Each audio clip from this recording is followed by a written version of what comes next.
Muito bem, olha só essa notícia, gente. A gente ontem aqui estava comentando sobre o depoimento, a nova oitiva do Mauro Cid ao Supremo Tribunal Federal e ao próprio ministro Alexandre de Moraes e o ex-ajudante de ordens, Mauro Cid.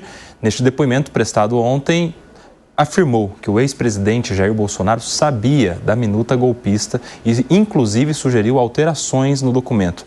Ao longo da audiência, nesta quinta-feira, o magistrado quis saber se Bolsonaro tinha pleno conhecimento dos termos da minuta, o que foi confirmado por Cid. Ontem aqui à tarde, Zé Maria, a gente conversava sobre o que esperar deste depoimento de Mauro Cid e aquela questão, né? Se ele negar, se ele se ele tivesse mantido ali as suas contradições, poderia inclusive sair preso, né? Ter inclusive a sua delação cancelada, ou ele poderia reforçar e até turbinar a delação, o que parece ter sido o caso. Mauro Cid reforça que Bolsonaro sabia da minuta golpista e teria incluído até alterações. Como é que essa notícia chegou aí em Brasília, hein, Zé?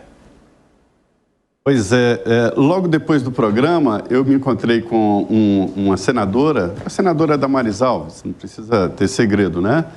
E aí ela me dizendo exatamente assim, olha, a repactuação, ou seja, essa reafirmação da delação não é boa para o grupo, porque o Cid sabia de tudo o que passava no Palácio do Planalto.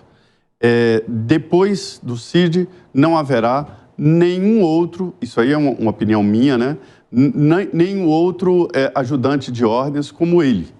Tão intenso, tão forte e que mandava tanto no Palácio do Planalto em nome do presidente, né? Isso é comum, é chamado de ordem do presidente, ele faz qualquer coisa.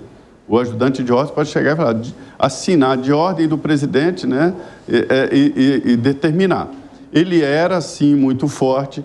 O próprio ex-presidente Jair Bolsonaro, no encontro reservado, ele me disse que se sentiu invadido e com sigilo quebrado quando quebraram o sigilo do ajudante de ordem Cid pelo Supremo Tribunal Federal e ele ainda na presidência da República.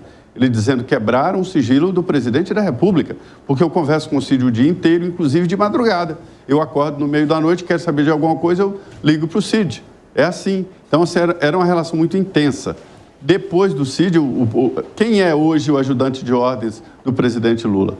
Pouquíssimas pessoas sabem, ou seja, é uma pessoa ali, é uma eminência parda, como se diz no jargão do poder, né? Então, o Cid, realmente, ele chefiava um grupo importante e sabia tudo da vida do ex-presidente Jair Bolsonaro.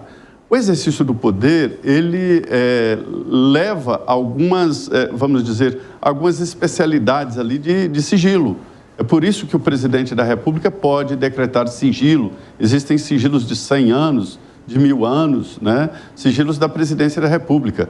E é por isso que o presidente da República, quando sai do cargo, ele fica recebendo como se estivesse no poder, porque ele detém ali segredos da nação. Então, assim, a relação de Cid com o ex-presidente Jair Bolsonaro era muito próximo. Então, é por isso que os aliados do ex-presidente dizem que a repactuação é danosa ao grupo, que sabe tudo de todos. Eu já falei disso aqui, Kobayashi, que a delação premiada não pode ser de interesse do investigado, ou do réu, ou do colaborador, mas é um interesse do Estado e da coletividade. Então, se houve a repactuação, é porque houve interesse do Estado, ou seja, da investigação, que a delação continuasse. E para que houvesse esse interesse da sociedade, né, que representa a investigação, ele decidiu entregar acima. Então, todos já sabem aqui que o Braga Neto e o Jair Bolsonaro entraram mesmo agora de uma maneira muito mais profunda nesta repactuação da delação premiada. Meus amigos, vamos fazer só um esclarecimento aqui, porque esta informação de que o Mauro Cid sabia da minuta golpista veio do próprio advogado do Mauro Cid. Estou falando do doutor César Bittencourt, que é renomado, e do Bolsonaro também, não é isso, Pepe? Que Bolsonaro sabia. Exatamente. Que Bolsonaro, exatamente. Sim. O César Bittencourt, advogado do Mauro Cid, afirmou que o Bolsonaro sabia dessa minuta golpista, enfim, e isso foi numa entrevista ao Estúdio I, em que ele confirma que sabia sim. Na verdade, o presidente, de então, sabia de tudo, comandava essa organização. Só que 9 minutos depois, o próprio advogado recua, volta atrás e diz que, na verdade, eu não disse que ele sabia de tudo. Ele fala o seguinte: Cid deu alguns detalhes. Agora, uma coisa importante eu tenho que retificar, que saiu uma coisa errada aí. Eu não disse que Bolsonaro sabia de tudo, até porque tudo é muita coisa, né? Alguma coisa, evidentemente, ele tinha conhecimento. Mas o que é o plano? O plano tem um desenvolvimento muito grande, ou seja, dá aquela consertada na informação anterior. Não sabemos, portanto, qual é a que vale, a informação inicial ou a informação posterior. Na ocasião da contratação do César Bittencourt, a gente se lembra que o próprio César Bittencourt tinha ali uma manifestação muito contraditória dependendo do dia, né? Ia delatar, não ia mais delatar, Fábio Piperno acompanhou aquela situação e agora estamos diante de mais uma dessas contradições do advogado do Mauro Cid. Fábio Piperno. Então, Nelsinho, eu prefiro aguardar pela divulgação do que foi dito no depoimento do Mauro Silva, do Mauro Cid. Não dá para a gente fazer ilações com base nos pronunciamentos da defesa, do advogado, porque o advogado, ele realmente, às vezes, opta aí por caminhos um pouco tortuosos, aí se contradiz, aí volta. É uma estratégia de defesa em alguns casos, em outros eu acho que é simplesmente aí, digamos, um caso de incontinência verbal mesmo, porque para retificar 9 minutos depois, eu tenho a impressão que alguém deve ter dado um alerta para ele falar: doutor, as coisas não são bem assim.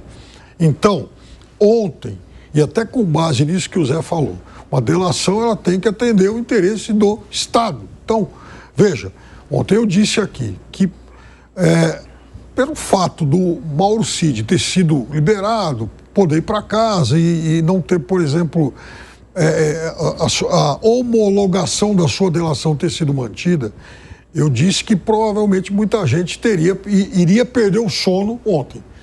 Mas no caso do presidente Jair Bolsonaro, e veja, eu não tenho nenhuma dúvida de que o presidente Bolsonaro conhecia detalhes da urdidura golpista, até porque aconteceram muitos fatos entre o segundo turno, após o presidente Lula, e o 8 de janeiro, e ele não se manifestou. Mas veja, agora, daí a dizer que o presidente Bolsonaro tenha participado de uma trama que visava o assassinato do presidente eleito, do vice-eleito e de um ministro do STF, aí vai uma longa distância, né?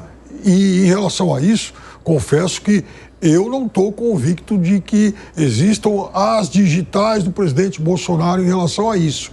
Então, Mauro Cid, e a partir daqueles arquivos que foram encontrados no seu celular, Mauro Cid talvez tenha lá implicado ou confirmado as acusações, as suspeitas em relação a outros integrantes daquele rol de 37 denunciados, mas eu também, por tudo que foi divulgado até agora, Nelsinho, não vi as digitais do presidente Bolsonaro em relação a essa trama. Então, em relação a isso, suspeita de golpista, sim. Suspeito de tentativa, ou pelo menos de planejamento de assassinato, não. Meu querido Gustavo Segré, no direito tem uma máxima que é mais ou menos o seguinte: para investigar, basta a dúvida. Para condenar, tem que ter certeza. Como é que você vê a participação de Jair Bolsonaro nessa investigação toda? Quais são as digitais, para usar o termo do Piperno, que você vê e as que você não vê de Jair Bolsonaro nessa investigação? Eu, sinceramente, não fico com nenhuma clareza em relação a qual poderia ser a participação. E vou justificar para não ficar em cima do muro. A primeira questão, concordo com o Piperno, não vi até agora, nessa situação de portais que divulgam as cópias dos chats, que, dito seja de passo, abro parênteses, em teoria tem um sigilo, mas é um sigilo relativo, como muitas coisas aqui no Brasil. Porque, para alguns meios de comunicação, esses chats são divulgados. Em um sigilo, mais ou menos. Alguns jornalistas que não estamos dentro desse grupo conseguem informação muito privilegiada para sair na frente e depois todos nós vamos no embalo. Quando a gente avalia uma eventualidade, participação do ex-presidente, aí falando com o jurista me disse, Gustavo, teríamos que traçar 2 cenários. O primeiro cenário, se é uma tentativa de golpe, não tem dentro do golpe nenhuma aflição vinculada com a Constituição.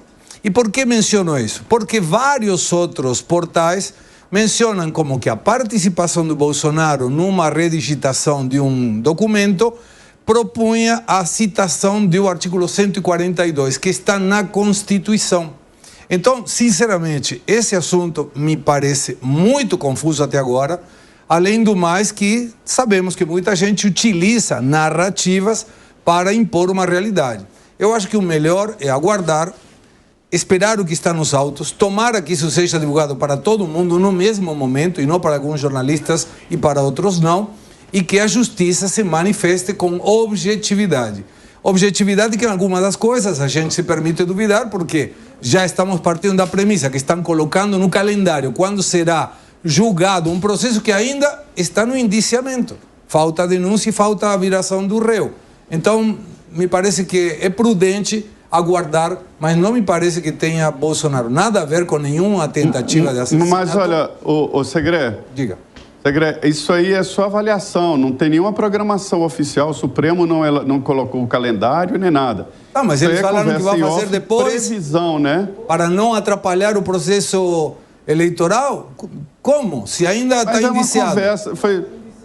É uma conversa informal dos ministros. Se não houver a denúncia, tudo isso cai. Não tem ainda. O que eu queria dizer é o seguinte: o Supremo não definiu esse calendário. Tá certo, ninguém no Supremo disse que será assim. Mas, Maria, só conjecturas e... Sim. Estamos falando de um ministro da Corte Suprema. É uma pessoa que deveria falar nos autos, não com jornalistas e não falando, vamos colocar em tal data para não atrapalhar as eleições.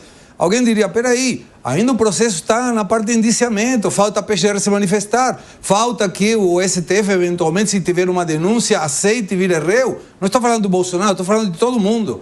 É uma situação um pouco delicada como para sair julgando, vamos fazer para que não atrapalhe o processo eleitoral, quando ainda não chegou no STF. Eu entendo a sua indignação, mas é um debate mesmo, porque não houve oficialização de cronograma de envio para a primeira turma, isso tudo é avaliação de supremalistas, né? São as pessoas que trabalham no Supremo, alguma conversa informal. O Supremo está ainda na fase lá de recepção do documento, que é muito grande, vai oficializar todo o parquê, como eles chamam, né?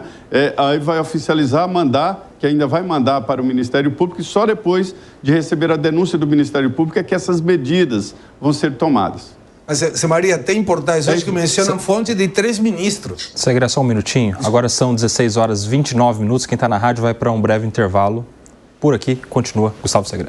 Hoje li em 1 ou 2 portais que falavam, segundo 3 ministros do STF que mantêm o anonimato e alguns dos auxiliares, se tem 3 ministros falando isso, então ou esse portal é mentiroso ou tem 3 ministros falando isso. Se 3 ministros indicam que não vai ser alterada a questão eleitoral e por isso vai se adequar com isso, tem alguém, 3 ministros, que estão supondo que vai ser julgado e ainda está indiciado. Me parece que isso não dá transparência. Essa frase, supondo, é essa frase mesmo, supondo.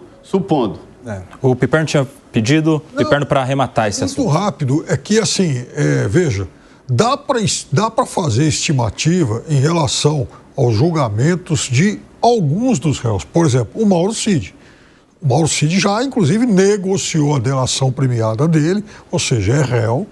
Então, no caso do Mauro Cid, eu acho que é possível fazer uma estimativa. No caso, por exemplo, pegando aleatoriamente um nome aí, o Braga Neto. O Braga Neto não é réu ainda, né? Então, aí, realmente, ou é chute, ou uma estimativa que a gente não sabe se pode se confirmar.